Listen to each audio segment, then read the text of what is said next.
Olá, bem-vindas e bem-vindos a mais um videocast aqui da Exame, nessa proposta em que a gente traz para vocês as discussões sobre o agronegócio, aqui num espaço mais dedicado ao papel da mulher no agro. Se você é homem, obviamente, é muito bem-vindo nessa conversa, porque é assim que a gente vai modernizando, atualizando o setor e os assuntos que permeiam. Então, aqui hoje, a gente vai conversar sobre toda essa trilha ESG que tem se desenvolvido aí no campo. A gente já vem falando de ESG tem algum tempo. Um outro vídeo que a gente já fez aqui com a Maluna Schreiner, que é a presidente da Bayer. A gente falou sobre ESG também ali um pouco mais para a governança. E hoje a gente tem a proposta de explorar o fator social do ESG. O que é, afinal, essa letrinha S no ESG quando a gente está falando de agronegócio, quando a gente está falando de campo e quando a gente está falando de um país que é enorme, tem um social muito amplo, muito diverso. É importante olhar para essas especificidades quando a gente fala de agricultura, de pecuária, clima, solo, tudo isso tem a ver, gente. Se você ficou curioso, se você não está entendendo, então assiste o nosso vídeo, assiste aqui essa entrevista que está recheada de pessoas que entendem muito do assunto. Muito obrigada por receber aqui. Eu que agradeço recebê-los aqui pela entrevista. A gente está aqui no estúdio com a Sergina Dantas, ela que coordena os projetos de bioeconomia do Sebrae lá no Rio Grande do Norte. Vai trazer essa perspectiva de uma região que sai desse eixo sul-sudeste. E é por isso que a gente também chamou a Helene Menu, que é gerente dos programas ali do Floresta de Valor na Amazônia, especificamente na Amazônia, especificamente no Pará. Mas isso não significa que ela tem pouca atuação, não. Afinal, o Pará também tem muita especificidade, regiões diversas. Então a gente está falando aqui de Rio Grande do Norte, está falando de Pará, está saindo dessa região sul-sudeste aqui para discutir o agronegócio e essa atuação das mulheres, que é tão importante lá no campo, lá na roça, mas às vezes ainda um pouco invisibilizada quando a gente vai para essas partes do país, né? Então, muito obrigada pela participação de vocês, por compartilharem com a gente essa visão desse Brasil grande que a gente tem por aí. Eu queria começar com a Sergina, por gentileza, explicar um pouquinho a sua atuação, o que é ali falar de projetos de bioeconomia no Rio Grande do Norte, com o que você trabalha especificamente e, claro, qual que é a atuação junto com as mulheres. Como que é essa atuação das mulheres no campo, no semiárido, com o que elas trabalham e qual que é a realidade, porque quando a gente fala de mulheres no agro, é muito amplo, né? Muito. Obrigada, Mari. Obrigada, Exame, pelo convite. Falar da mulher no campo, falar mulher na área de desenvolvimento rural é bastante complexo.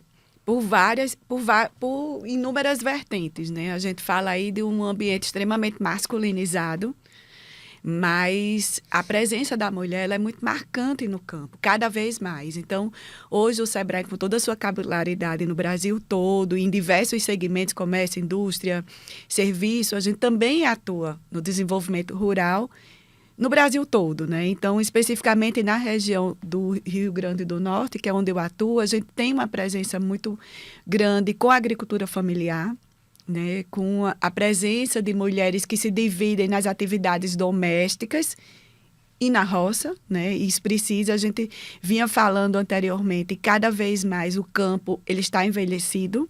Ele já está envelhecido. A gente precisa pensar no que fazer para atrair os jovens a permanecerem na zona rural, né, para ajudar as famílias nesse desenvolvimento. O que fazer é atrair tecnologia, é fazer com que a inovação esteja cada vez mais presente, as pessoas que estão olhando o campo de fora. O que fazer para que essa sucessão no meio rural ela aconteça e permaneça? Porque o nosso campo ele está envelhecido. Então, e o campo ele é necessário. A gente precisa comer e é onde o alimento acontece, né? A gente teve uma prova viva agora, em pleno momento de pandemia, onde tudo parou, o campo não. As pessoas precisam comer, o alimento faz parte disso. Então, é muito desafiador, né? Tanto você trabalhar o desenvolvimento rural, trabalhar o campo, ir no campo e ainda também atrair as mulheres e atrair os jovens para uma área que é tão importante e tão necessária para a nossa vida, né? Com certeza. Isso acaba, isso acaba se expandindo para o Brasil inteiro, né? A gente olha essa questão da sucessão familiar e aí muito mulheres e jovens sendo a próxima geração do campo, ou pelo menos é isso que se espera em muitas regiões. A gente já tem alguns avanços quando a gente fala de fazendas que já são maiores, regiões que trabalham com mais commodities, e aí os jovens também têm mais estrutura. As mulheres, às vezes, têm um pouco mais de estrutura para ir estudar fora, voltar. Quando a conectividade já existe, isso é um chamariz, com certeza, né? Eu queria entender um pouco como que é no Pará, como que é dentro dos projetos que você assiste, que você está ali acompanhando na Amazônia, Helene, e principalmente qual que é, então, exatamente essa atuação da mulher. Ela é tão estratégica, assim, nesse funcionamento do campo, que agricultura é essa que a gente está falando na Amazônia? Explica um pouquinho pra gente. Ok. Bom dia, Mari. Bom dia, Sergina. Prazer estar aqui. Obrigada pelo convite. Sim, o papel da mulher é fundamental, né? Mas a gente vê ainda dentro dos, né, o S, aquele famoso S do social, a gente vê ainda disparidades enormes, né? Muitas vezes da mulher estar dentro de casa, confinada dentro de casa e com pouca atuação, pouquíssima voz, né? Para atuar, para trazer mudanças, uma dependência ainda muito forte, ela não tem a renda dela, ela não consegue tocar a vida dela. Então, a gente ainda vê muito isso de dependência, uma necessidade. E muitas vezes ela não tem, não é que ela não tem iniciativa, mas ela não tem oportunidades, né? Ela não tem espaço para aparecer e para ter o espaço dela à luz do sol, né? Então, a gente vê, e isso é muito 880, porque o programa Floresta de Valor atua em Oriximiná, onde a gente tem a parceria com uma cooperativa. A gente ajudou a fundar uma cooperativa 5 anos atrás. Lógico que todo um outro histórico, né, de 10 anos para chegar no momento de maturidade do grupo, para chegar nessa estrutura, né, de cooperativa, que é uma estrutura pesada de gestão. E essa cooperativa hoje é liderada por uma mulher. Né? Hoje a gente tem a Dayana, que é presidente da cooperativa e que toca muito bem, né? Dentro da diretoria, tem 20% de mulheres dentro da diretoria. Então, você vê esse interesse, esse processo da mulher que assume o lugar e que traz outras mulheres junto com ela. É muito interessante, e isso acontece também em São Félix do Xingu, que é outro município onde o programa atua, onde a gente tem uma associação de mulheres que nasceu com uma liderança de uma senhora que já é falecida, mas deixou uma herança muito forte, né? Tinha lá 13 mulheres, hoje são 46 mulheres, elas já estão começando a incorporar homens dentro do grupo, mas elas têm, porque elas até brincam, falam, a gente tem que ter alguns homens para carregar peso, né? Então, assim, elas são fantásticas, mas elas... É na brincadeira, né, normal, e eu acho interessante ter um equilíbrio também, trazer não só ser 100% mulheres, né, mas elas têm essa é uma clareza, voz ativa. É uma voz também, ativa. Né? Eu já tive a oportunidade, inclusive, de conhecer a Dayana, e a gente vê que é uma voz ativa, é uma voz respeitada, é uma voz que não contestam. A gente não vê muito isso no campo, dependendo da realidade da mulher, né? Assim, isso ali é um recorte muito interessante. Às vezes tem pressão de outros, né, membros da diretoria que tentam, tipo, ocupar o espaço, né? Ser um intermediário e falar, não, eu sou interlocutor da cooperativa, tentam se posicionar.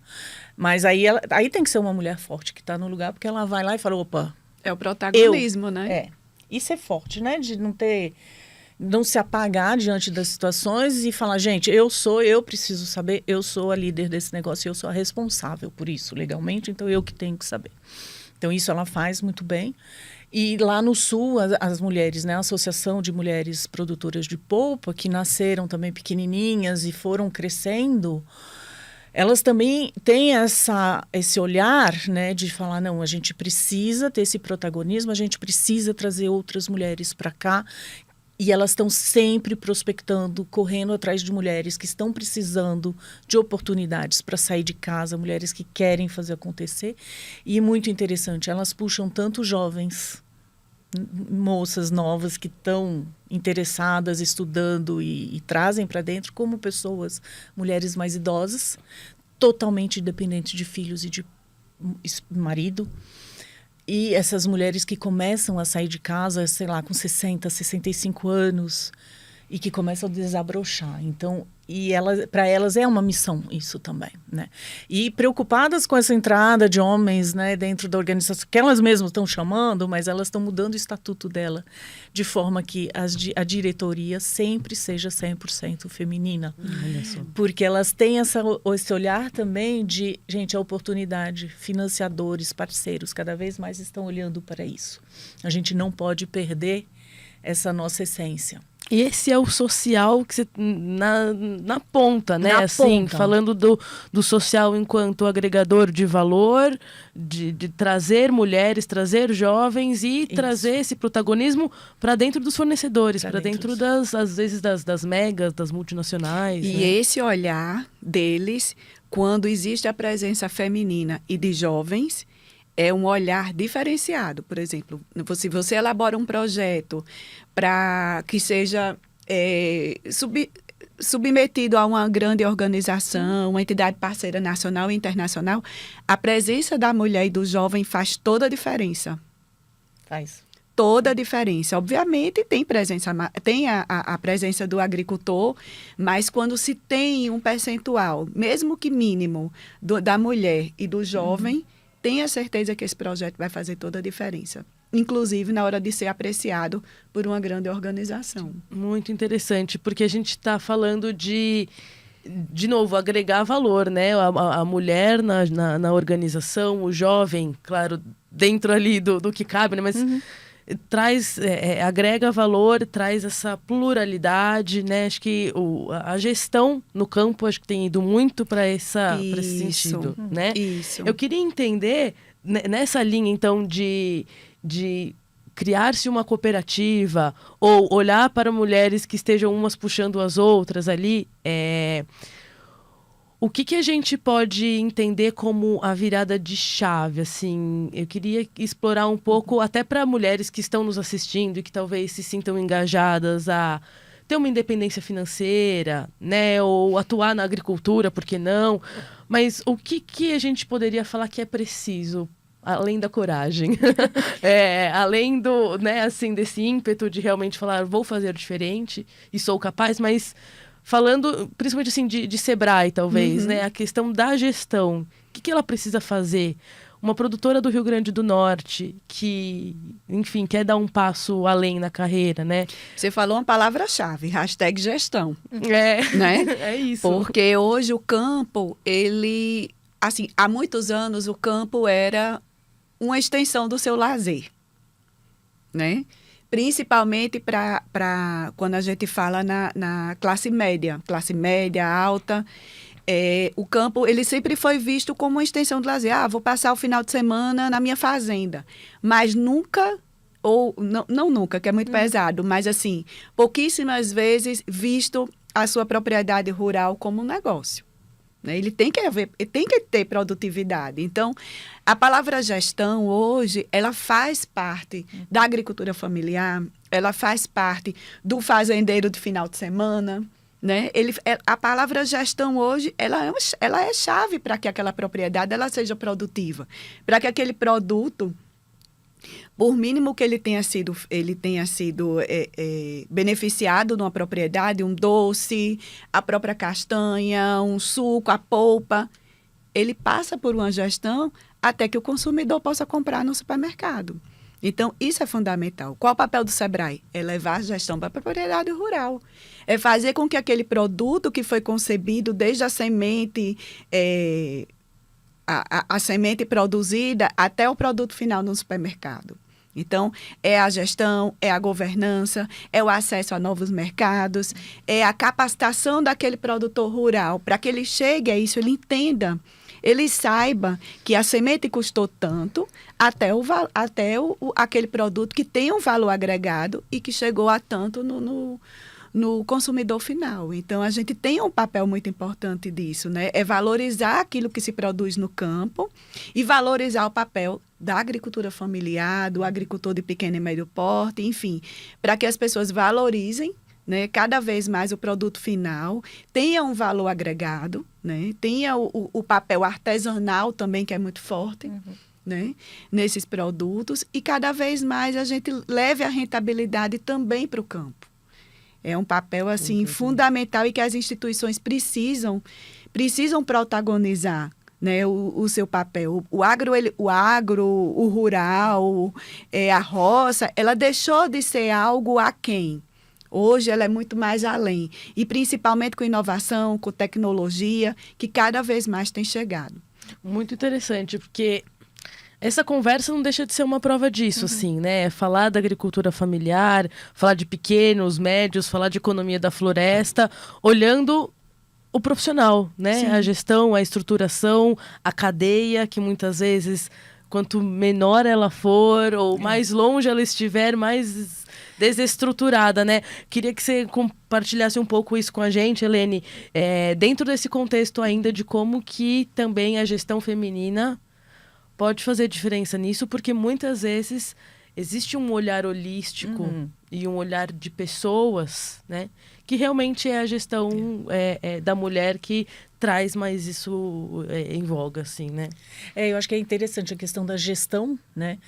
E a gestão, ela tem que estar em cada elo da cadeia.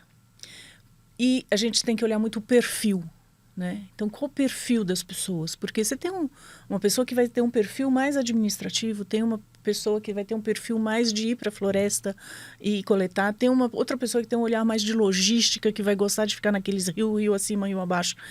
Então, assim, como que como cada momento, né, da cadeia, cada elo dessa cadeia, a gente tem isso, a gente está trabalhando muito nessa questão com jovens, e eu acho que a mulher, ela tem esse olhar e essa sensibilidade de sentir um pouco mais, identificar melhor, né, esses profissionais da floresta ou profissionais do agricultura familiar, campo, que é mais a minha área de atuação, para fortalecer esses... na hora, por exemplo, a gente faz treinamento de boas práticas de coleta de castanha ou de coleta de copaíba, enfim. E a gente sempre puxa, né, de colocar mais uma mulher no time, colocar um jovem no time, para trazer essas oportunidades e ver onde vai ter um clique. E esse clique, depois a gente sabe que a pessoa vai andar sozinha. Né? O importante é mostrar o que existe. Porque mostrar o caminho. Porque é interessante. Nem todo mundo vai querer aquilo. Tá tudo certo, né? Qual que é o caminho desta pessoa? A gente vai trazendo. Então, isso a gente faz muito... A gente está fazendo em São Félix, que tem uma casa familiar rural. Cara, a gente trouxe 2 jovens para dentro do time, recém-formados. E a gente está trazendo o gel, o que o Imaflora tem para oferecer para além dessa, né? A gente tem especialista de gel, a gente tem especialista de cadeias, a gente... Aí, o que você gosta? Aí tem um Juan lá que fala, eu gostei desse negócio de gel. Fala, só explica pra gente, pra quem tá explicando esse gel. Gel é dados de mapeamento, georreferenciamento, porque a gente faz muito isso, né? Para a gente saber onde tem cumaru, qual quantidade. Gente, o mercado, o que o mercado quer? Isso é outra coisa. E às vezes a gente está falando de mercado internacional, às né? Às vezes é internacional. Então, só para a gente ter uma noção também da importância, porque às vezes não é porque é a agricultura familiar que também está ali pequena e só abastecendo o próprio consumo. Muito pelo contrário, né? De forma alguma. A gente está falando muitas vezes de exportação, até no próprio, dependendo ali do Vale do Rio São Francisco, dependendo da parte do Nordeste também. Sai dali direto para o navio. É exportação de uma gestão que começa... lá pequena. Exato. Bem Hoje, pequena e que tem que estar profissionalizada, porque senão ela não vai. E não vai entrar nem no mercado local, nem nacional. Então, isso é muito desafiador, porque a gente vê que quem tem os dados do mercado hoje são as grandes indústrias, são as indústrias especializadas naquele produto. Porque o preço da laranja, daqui a 6 meses, a gente consegue saber mais ou menos, né? Se vai ter uma geada na Flórida, uma geada em São Paulo. E do cumaru? E da castanha? Ninguém tem. Como que eu me organizo? Como que eu me estruturo? Como que eu tenho capital de giro, gente? Muitas vezes as cooperativas, elas vendem almoço para comprar janta. Né? E os riscos, porque esses preços, eles oscilam demais. Então, e os fatores climáticos mais ainda. Se chove, se não chove, se chove demais, se chove de menos. Então, mas aí nem tanto na floresta, mas em agricultura. Né? E no semiárido é crítico, né? É. Na floresta, menos, mas na floresta a gente tem... São outras complexidades. São outras né? complexidades Tá de mercados. E não, assim, de colheita de cumaru que... Para quem nunca foi, é literalmente colher uma semente no meio da floresta e os profissionais ali conhecem a floresta de cor, sabem o mapa, tá o tronco, tá, mas é complexo demais, né? Você não tem essa coisa da estimativa de safra, como tem se tão bem. E como estão os estabelecido em estoques outras. dos compradores internacionais, eu não sei. E aí muitas vezes as indústrias falam, ai gente, eu vou comprar mais para baratear o preço. Gente, a lógica na floresta é outra. Quanto mais eu compro, mais longe você tem que ir, mais caro fica. Então, tem umas lógicas de mercado que não são as lógicas que a gente está acostumado, né? Que eu vou amortizar meu capital investido aqui da fábrica de processamento de castanha. Na hora de pegar a castanha na floresta é bem diferente. Eu vou ter que passar um mês a mais no meio do mato, deixar a minha família. É isso, né? Então, são essas complexidades, o X, né, a gente levar esse conhecimento para as pessoas se reconhecerem na cadeia, em que momento da cadeia, porque aí depois você dá a ferramenta. Muito tempo atrás eu ia para o semiárido e encontrei com o senhor, falei, o que o senhor está precisando? Eu achando que ele ia pedir uma cisterna, alguma coisa, eu falei, eu preciso de uma televisão para ter informação. Na época não tinha internet, né? Não que hoje em dia tenham em muitos Todo mundo lugares. tenha. Em alguns lugares nem a energia elétrica, né? Não, às vezes você tem que ir lá em Oriximiná, a turma vai no meio do lago para conseguir pegar um ponto de internet e conseguir se comunicar, para ter informação de mercado, para falar, estou mandando uma carga de castanha. Gente, mas só para você ir no meio do lago, aquele lago não é pequeno, é muito combustível, né? É muito caro. Porque o pessoal fala, mas é na floresta, é de graça. Gente, é muito caro, a logística é muito cara. E a gente precisa promover mais esses produtos. Precisa trazer essas... existe muito produto, eu acho que a gente está... Você falou em segurança alimentar, né? Eu acho que a gente está na mão de... Acho que a gente está num momento também onde vai dar uma guinada esse agro, porque a gente tem lá, 10, 12 produtos, né, que entram na... cesta de alimentos, né? Teve uma restrição muito grande. Hoje você tem muito produto da floresta para alimentar pessoas, né? O pessoal da floresta não vive também só de extrativismo, né? Tem toda a parte de agricultura, de sobrevivência, e a gente entrou muito forte já há uns 10 anos em políticas públicas, né? Acesso a políticas públicas como o PNAE. Então, onde tinha lá uma lista de compras, onde tinha 4 produtos, a farinha, a mandioca, a banana e é isso, a gente conseguiu trabalhar lá, entrar com beiju, entrar com galinha caipira, entrar com peixe, entrar com o pão de castanha, polpa de fruta. Valorizar ali Valorizar a riqueza, né? Você garantir um alimento que as pessoas estão acostumadas, né? Eu sempre brinco, falo, paraense que não almoçou açaí, não almoçou. Paulistano que não almoçou arroz e feijão, não almoçou, né? Então, você tem esse lado afetivo, cultural, que é muito importante, que a gente não pode perder. Sim, não dá para desconsiderar. Exato. E pensar primeiro na segurança alimentar das famílias e dos animais. Porque se a gente for falar, por exemplo, principalmente no semiárido, os animais fazem parte da família. Então, quando você pensa no desenvolvimento rural, você precisa pensar no incremento de renda com segurança alimentar das famílias e a segurança alimentar dos animais. Tem que pensar no sistema, né?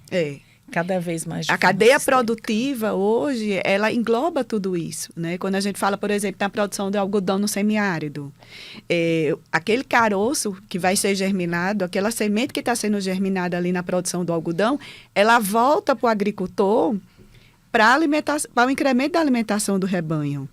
É alto teor proteico.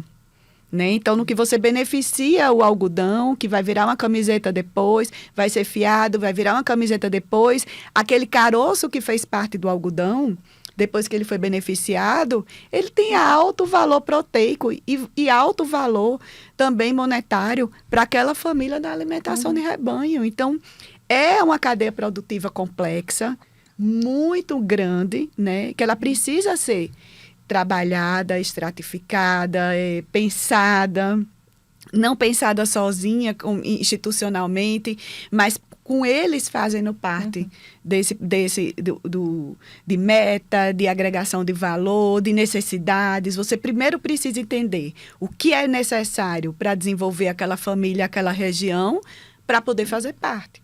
Eu não posso chegar e ditar, olha, a gente vai fazer assim, desse jeito, e vamos encaminhar assim, vamos mandar para tal. Não, a gente precisa entender o contexto daquela região. Né? E se adaptar, né, àquele contexto, aquelas necessidades também. Então, você precisa se adaptar à logística, você precisa se adaptar como pessoa, a complexidade, as dificuldades, assim, se chove demais, se chove de menos, se tem energia elétrica, se falta água, o contexto que vive, o contexto social que vive aquela família, né? Como é que a gente vai fazer parte, como é que a gente vai acolher todas aquelas dificuldades e se inserir naquele ambiente, né? É um ecossistema bastante difícil, mas eu acho que é uma construção. Sem dúvida, sem dúvida. Uma construção, inclusive, como pessoa, porque você passa a valorizar itens que você não está acostumado. Não dava o devido valor antes, porque não estava ali na ponta, acompanhando, vendo e nascendo, assim, né? Isso. Eu queria entender um pouco o que vocês... como que vocês olham... e aí, claro, trazendo a realidade ali das regiões onde vocês atuam, mas aí talvez um olhar um pouco mais macro disso, de como que as mulheres têm gestado os novos negócios no campo, assim. Me parece que é um movimento que a gente não consegue ignorar, né? Então, assim, é fato que as mulheres estão ganhando mais notoriedade, né? Estão saindo do papel ali de bastidores, estão assumindo, mas mais do que isso, elas estão muito transformando negócios, criando cooperativas, puxando outras mulheres no campo, né? Como que vocês enxergam isso, assim? Em que ponto estamos e para onde vamos nesse sentido? O que precisaria melhorar? Mas o que já foi conquistado, sabe? Da mulher que vem com esse olhar de vou fazer um novo negócio, vou fazer olhando para o jovem, para o social, para os animais, né? Olhando para essa especificidade, olhando para a logística. São muitos fatores, né? Quando você não tem renda para pagar um ajudante, você ainda tem que colocar ali a escola dos filhos no meio, né? Você tem que colocar uma série na Amazônia, as logísticas, né? Toda aquela essa dificuldade de você chegar até os lugares, fazer uma reunião, né? Assim, que parece ser uma coisa tão simples, né? Fazer uma reunião numa cooperativa, não, você tem que ir catando o pessoal, cada um nas suas casas, não tem internet. Um dia de viagem. Tudo muito trabalhoso, um dia de viagem. Isso também faz ali parte da gestão, né? Mas assim, como que vocês acham que as mulheres têm atuado diferente do que já existe no mercado hoje? Olha, o que eu tenho visto cada vez mais é o reconhecimento, onde elas atuam. Depois de alguns anos, né? 2, 3, 4 anos, você tem um reconhecimento das pessoas falando, não, a mulher que está tocando vai funcionar. É muito interessante. Inicialmente tem o medo. Não, inicialmente né? Não vai dar certo, não isso, né? Não vai dar conta, porque tem que cuidar dos filhos, tem que isso, tem que aquilo. Mas no final, depois de um tempo, né, elas acabam sendo muito reconhecidas. Ok, né? O que eu acho que... Só que as primeiras, né, as pessoas que saem, as desbravadoras, na verdade, elas têm que gastar uma energia muito forte. né? Então, cada vez mais eu acredito nos projetos na questão de intercâmbio, né? A importância do intercâmbio, de um público conversar com o outro. Tirar, olha aí, eu dando um tiro no próprio pé, mas assim, tirar um pouco esses consultores, né? Acho que o nosso papel é isso, é divulgar cada vez mais, né? A gente tem exemplos concretos, tipo, 20 anos, 25 anos atrás, era muito mais difícil, né? Você não tinha, era muito, né? Você não tinha case, tá? Trabalhar com biodiversidade, cadeias da biodiversidade 25 anos atrás era desbravar também. Então, né, em 20 anos a gente já tem exemplos muito bons, né, de organizações que começaram, apanharam, sobreviveram e hoje estão muito bem, para a gente estudar e não precisa estudar, vamos botar essa turma para conversar um com o outro. Conhecer as quais dificuldades de cada lugar, né? E aprender. Exato, não necessariamente trazer, né, a gente fala de cacau, vamos pegar os casos de cacau da Bahia, vamos levar. Será mesmo, gente? Será que a gente não tem...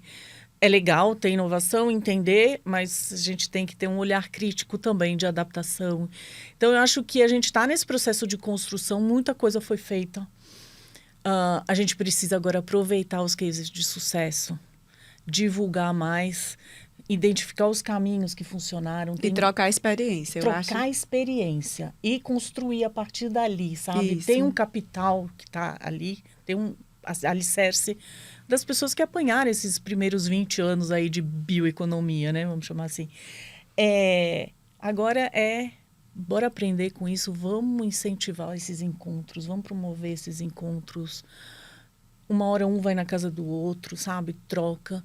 E colocando mulheres, porque isso elas sabem fazer muito bem, né?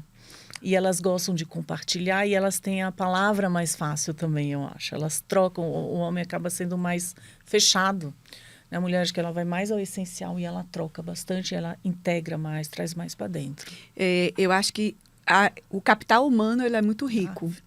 O conhecimento de vida, da vivência no campo, ele é muito rico. E ele não pode ser desperdiçado. Pelo contrário, ele tem que ser somado ao conhecimento institucional, à inovação, à tecnologia, aquilo que o de fora traz, mas assim, nunca descartado, ele precisa ser agregado, somado.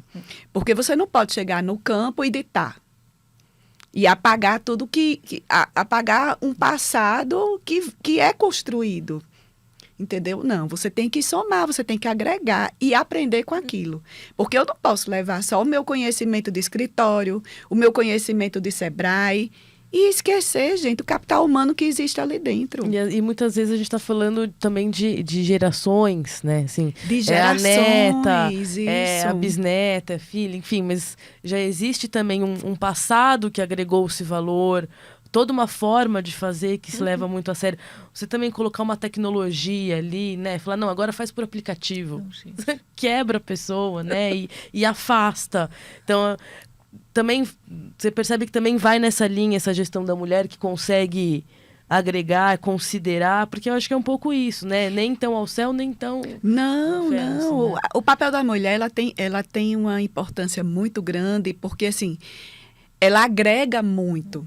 O homem, quando a gente chega no campo, eu como mulher, tem aquela desconfiança. Essa menina vai me ensinar o quê? Eu sei de tudo, o que é que eu vou aprender? Então, não só comigo como mulher, como gestora, mas assim, aquela técnica que está no campo, muitas vezes, com a outra mulher do campo, isso se ameniza um pouco mais, existe uma troca de experiência, não é? Uma junção de conhecimento técnico com Mas, aos poucos, essa construção e esse paradigma também vai sendo quebrado. Tanto de nós também, urbano, né, do lado urbano. Então, essa construção, eu acho que ela é contínua, ela nunca vai acabar, nunca. Eu preciso muito aprender com eles e eles também têm muito a aprender comigo. Claro, essa é a riqueza do campo, no fim das contas, né? Acho que tem muito do que a gente vai lá e aprende e fala, puxa, eu tomei esse conhecimento para a minha vida, né? E é isso, às vezes é um conhecimento de uma pessoa que não tem nem energia elétrica e, no fim das contas, essa história vale do mesmo jeito. E aí, quando a gente olha para uma empresa, para uma gestão, para uma cooperativa, não tem como não agregar, né? Indo nessa linha, mas já se encaminhando aqui para o final da nossa conversa, eu queria que vocês... gostaria de ouvir um pouco o que vocês almejam para o futuro, ou que mensagem que vocês gostariam de deixar, olhando para o cenário em que temos hoje, tanto falando de bioeconomia, a gente tem um cenário aí de vastas oportunidades, o Brasil, olhando ali para o mercado global, né? Sim, o Brasil retém muitas dessas atenções pela bioeconomia, pelo cacau, pela castanha, pelo cumaru, pela floresta, pelo carbono, enfim. Tem uma enormidade de assuntos aí, né? Então, a gente está falando de bioeconomia, que é uma bola que está quicando, mas que, ao mesmo tempo, precisa de estruturação do zero. Falamos muito disso aqui, né? E ao mesmo tempo a gente vê essa mulher tomando mais espaço, decidindo que quer ser gestora, decidindo que não quer mais ficar nos bastidores, né? E são elas que muitas vezes atuam no semiárido, na floresta, que estão ali olhando para a família, para os cooperados. Então, tendo esses dois momentos simultâneos, né, o que vocês esperam para o futuro?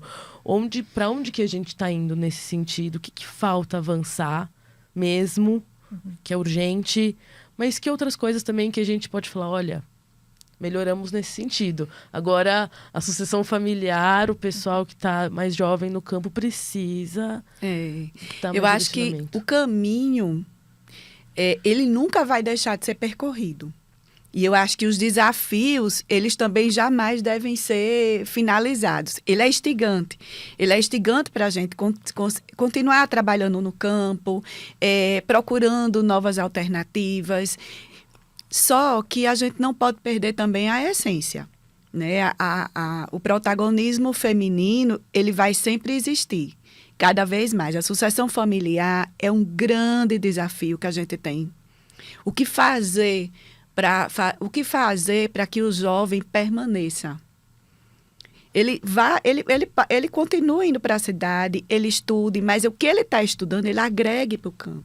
O campo está envelhecido, né? E o campo, ele vai sempre existir. Agora, para isso, a gente tem esse grande desafio de atrair o jovem para que ele permaneça. A falta de mão de obra nos diversos segmentos, ela é muito presente, cada vez mais crescente. E o campo, ele suplica pela permanência da mão de obra. E que seja uma mão de obra cada vez mais jovem. Porque o campo está envelhecido. E a gente precisa do campo para sobreviver. Com certeza. Quando você fala de um campo envelhecido, vamos só então trazer um pouco mais de especificação para quem está nos assistindo, até porque existe uma parcela do agronegócio que já vê esse movimento acontecer, que são as grandes fazendas, nas commodities, os produtores que já estão mais capitalizados e que aí realmente muitas vezes já tem uma conectividade, Sim. já tem máquinas agrícolas que respondem a essa tecnologia da contemporaneidade, né? O que é um passo muito importante, de fato, né? Mas quando a gente está falando, de novo, né, de Rio Grande do Norte, do pequeno, da agricultura familiar. Exato, assim, a gente tá falando de legumes, frutas, verduras, que são extremamente importantes e que não tem como, em palavras muito simples, né, não tem como uma senhora de 70 anos continuar fazendo a roça ali para sempre, né? Assim, cadê a neta dela, cadê a filha dela? É nesse ponto específico, nesse contexto, é nesse ambiente, nesse ecossistema, né, como se chama hoje. Trabalhar no campo não é fácil. É sol, é duro, é quente, é árduo, né? Você começa muitas vezes, se eu falar de uma região, por exemplo, se eu falar no Rio Grande do Norte, o campo começa às 3 horas da manhã. Você tem que tirar leite, o primeiro leite 3 horas da manhã, e de lá você vai para o roçado. Você tem que se dividir com as tarefas de casa, você termina 7 horas da noite. Então, quer dizer, existe uma exaustão muito grande, né? E esse campo, ele não pode acabar. Então, os grandes têm condições de se organizar, principalmente com muito capital envolvido. O pequeno não. Ele é limitado a muitas questões. Então, esses desafios, como eu falei, são muito instigantes. Institucionalmente, a gente tem muito a percorrer ainda, muito. Mas eu acho que agregando o conhecimento local e o conhecimento institucional, a gente tem um caminho aí de muito valor, né? De agregar muito valor, é um caminho assim de construção. E essa construção, eu vejo uma construção sem fim. Graças a Deus. Que coisa boa. Eu acho que a gente precisa muito também de um reconhecimento do impacto e da importância da agricultura familiar de uma forma geral. Primeiro, pela quantidade de alimentos, né? Quem alimenta o Brasil, na verdade, é a agricultura familiar. E segundo, essa questão do papel de zona tampão, né? Se o país entra numa crise, a agricultura familiar sempre consegue acolher mais 1, mais 2, mais 3 filhos dentro de casa. A indústria, e a gente vai, assim, eu coloco o agronegócio, né, como uma indústria, se ele entra em crise, não cabe mais ninguém, fecha a porta. Né? Então, ele não consegue acolher. Então, dentro de uma política nacional, é fundamental reconhecer esse papel, né, da agricultura familiar ou de uma atividade familiar de uma forma geral, né, não só agricultura. E, com isso, apoiar, né, de uma forma que a mais precisa, que é de assistência técnica, que hoje no Brasil simplesmente não existe. É fundamental. E na agricultura, o que a gente vê... Uma defasagem extrema. Absurda, né? E que absorveria a mão de obra local também, porque a gente vê jovens em São Félix do Xingu formados que são técnicos agrícolas.